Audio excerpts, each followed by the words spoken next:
नीलाञ्जनसमाभासं रविपुत्रं यमाग्रजं छायामार्ताण्डसम्भूतं तं नमामि शनैश्चरम्।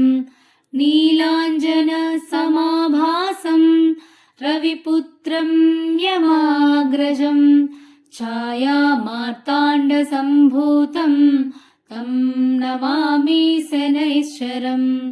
नीलाञ्जनसमाभासं रविपुत्रं यमाग्रजं छायामार्ताण्डसम्भूतं तं नमामि शनैश्चरम्। नीलाञ्जनसमाभासं रविपुत्रं यमाग्रजं छायामार्ताण्डसम्भूतं तं नमामि शनैश्चरम्।